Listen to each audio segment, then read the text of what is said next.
मैं नीरज हूँ और आज मैं आज़ादी के 75 वर्ष बाद हमें क्या खोया और क्या पाया, क्या सीखा और क्या दुनिया को सिखाया, ये चर्चा करने जा रहा हूँ। तो 3, 2, 1 के साथ मेरा टाइमर शुरू कर दिया गया है और 3 मिनट में एक वार्निंग दे दीजिए। 3, 2, 1। सबसे पहले तो नमन है उन वीर स्वतंत्रता सेनानियों का जिनके वजह से आज हम आज़ादी का अमृत महोत्सव मना पा रहे हैं।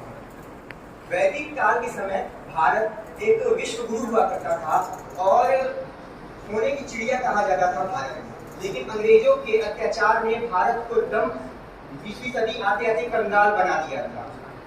भारत को आजाद होने में बहुत संघर्ष करना पड़ा और आजाद होने के बाद भारत ने एक संकल्प लिया कि अब एक ऐसा भारत बनाएंगे जो विश्व में अपना उदाहरण देगा।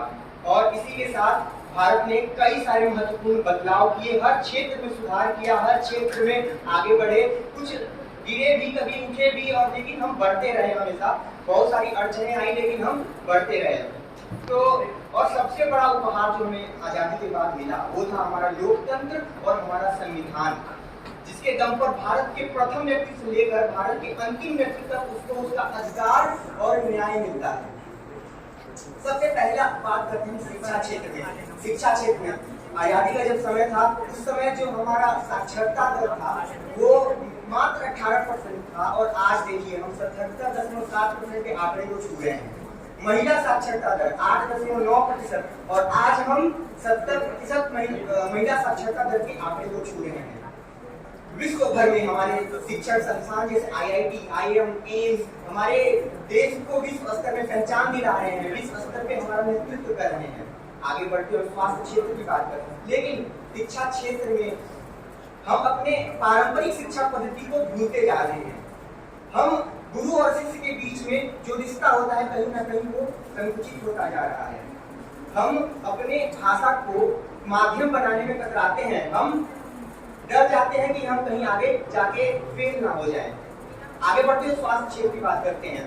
शुरुआत में जब आजाद हुआ था भारत, बहुत बुरी हालत हो गई थी हमारी। प्लेग, हेपेटाइटिस और पोलियो जैसे बीमारियों से हम इतने ग्रसित हो गए थे, हमारे पास इतनी सीमित संसाधन था कि हम उसका इलाज नहीं कर पाते थे। आज देखिए कोरोना जैसे भीषण आपदा के समय हम ना सिर्फ अपने देश में टीकाकरण का रिकॉर्ड बनाते हैं बल्कि अन्य देश में भी वैक्सीन का सप्लाई करते हैं।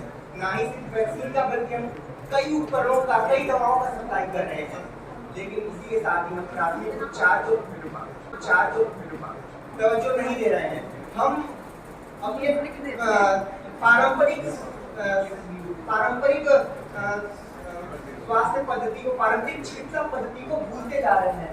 योग और आयुर्वेद को हम कहीं ना कहीं नजरअंदाज कर रहे हैं। ये कहीं ना कहीं विलुप्त होता जा रहा है। लेकिन आगे बात करते हैं तो तकनीक और सुरक्षा के क्षेत्र में बहुत ज्यादा विस्तार हुआ है। हमारा देश कहाँ बहुत कंगाल हुआ करता था सन 1947 के समय, और आज हम 5G देश कहला रहे हैं। हमारे पास हम एक जिम्मेदार परमाणु शक्ति बन गए हैं। हम 100 सैटेलाइट का एक साथ प्रक्षेपण करके रिकॉर्ड बना रहे हैं। हम इनोवेशन स्किल पे ध्यान दे रहे हैं और हर तरीके से हम अपना विकास कर चुके हैं। कई सारी योजनाएं लाई गई, पंचवर्षीय योजनाएं और skill India, make in India और कई तरीके की योजनाएं।